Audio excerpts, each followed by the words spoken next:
Welcome back to Roll Call TV, where we're joined by Scott Faulkner, the first Chief Administrative Officer of the House of Representatives and author of Naked Emperors, The Failure of the Republican Revolution. And joining me in the questioning is Lauren Whittington, a senior staff writer for Roll Call newspaper. I talked a few moments ago about some secrets in the House, right, so to speak, and you write in your book that when you were walking in the hallway, you walked past this one room and there was a folding room. Right. Now, you can make the argument that back in the 17 and 1800s, there was a need for a folding room where I presume the staff would literally fold the constituents from the members of Congress to their constituents. Exactly. But this is 1994. Walk us through this. Well, again, it's one of these things where there was a general fund that was hiding real costs from individual members, and members mail a lot of mass mailings. This was really for their newsletters, not for the individual correspondence. And so you literally had 130 some odd people who were doing nothing but running folding machines. And of course that was high fixed cost, and during the Christmas season they had nothing to do. So what they did was they bought wrapping paper with tax dollars and did a wrapping room. And so one of my chapters opens with walking around the Longworth basement and seeing these two large candy canes, big cardboard candy canes, and 50 people standing with little boxes waiting outside. And I said, what's going on? They said, that's the free gift wrapping. And so these kind of surreal moments, I mean, we got rid of the folding room. Now people go out to a Staples or a Kinko's just like anyone else does, and they now have to actually charge it to their account. So there's accountability that wasn't there before. So there were government-funded employees around holiday season that were being paid to wrap presents for staffers, personal presents for staffers. And the wrapping paper, the tape, everything else was free to them, but obviously it was on paid for by the tax. Lauren Whittington, tax dollars at work. Fast forward to 2008. Could something like that even happen today? I would highly doubt it, because I think Roll Call would be on the story if it did. Well, you know, it's very interesting about that, because another secret of the House that you write in the book is that there are a lot of folks on the Hill that have custom-made furniture, that have interior decorators, folks that literally come in and say, you know, Congressperson, we think you should have this blue drape, or whatever the case may be, but it's all at taxpayer dollars. And you can make the argument that, again, this was 1994. You know, we still had deficits. We still had, there were a lot of issues going on, whether it be healthcare, you know, Bosnia, Iraq, ironically enough, that were going on, but yet and still, there were some individuals there that were more concerned about the folding room and about interior decorating. How could that be?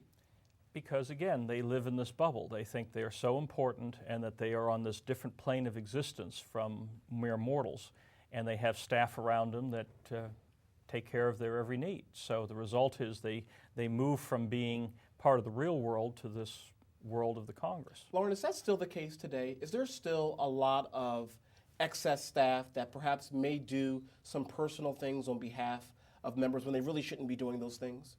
Sure, and that's been an issue that's recently come up about members who use their staff.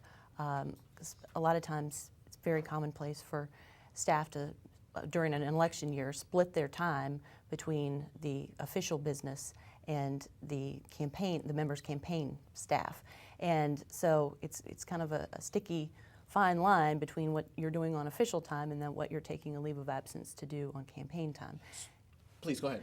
And over the years, you know, certainly just overall, congressional staff has ballooned in terms of members' personal staff. Back in the day, I mean, they used to have one or two couple staffers.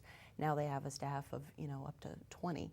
And so I think that there's definitely, you know, could be some consolidation. So who polices this? Let's say hypothetically Congressman X from X state literally is being caught using taxpayer funds to do personal things. Who polices that? Who says, you know what, Congressperson, not only are we going to give you a slap on the wrist, but we're also going to file an ethics charge, or whatever the case may be? Who polices the police? Well, it's not very well policed. I mean, I think that's one of the issues that has come up recently. It depends on how it's found. If it's discovered, I mean, that's technically breaking the law.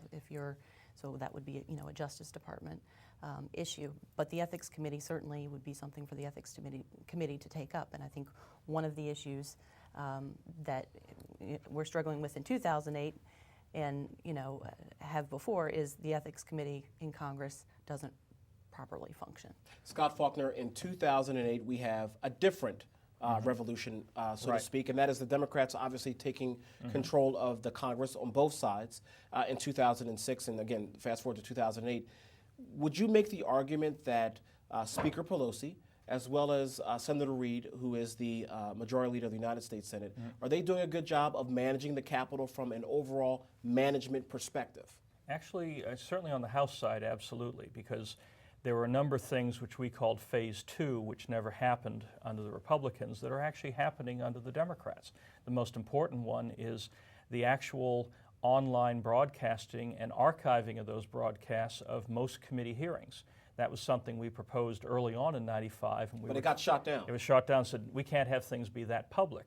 Well, now, I'd say over 90% of the hearings on the House side are broadcast on the web and are archived, so somebody can watch it on a weekend or other things, which was one of our major issues of transparency. In fact, well, speaking of transparency, in fact, you write in the book, and obviously everyone remembers this, back in 1994, there was the Contract of America where Newt Gingrich and some other folks literally stood at the foot of the Capitol and said, we're going to be transparent, we're going to be open, this is going to be a new kind of governance if, in fact, you elect Republicans to power. But you said in the book that some of the ideas got shot down because it was too transparent. Right. I mean, some members just wanted the reality, the rhetoric. They didn't want the reality.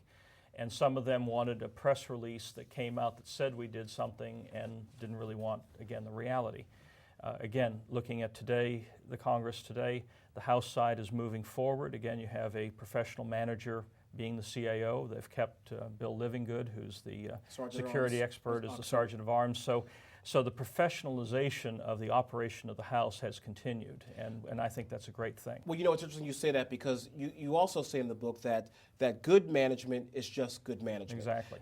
There is no Republican or Democratic way to pay the bills, purchase supplies, or meet customer needs. There's only what works and what makes sense. So Right. fast forward to today, Lauren and Scott, you could make the argument that, look, paying the bills, it's irrelevant whether you're conservative or you're liberal. Exactly. But again, do you think, based from what you see going on Capitol Hill every day, Lauren, that Speaker Pelosi and Senator Reid are doing a pretty good faith effort in making sure that the overall management of the Capitol is run in a pretty proficient way, so that the taxpayers can say, you know what, my taxpayer dollars are being used in a pretty good way?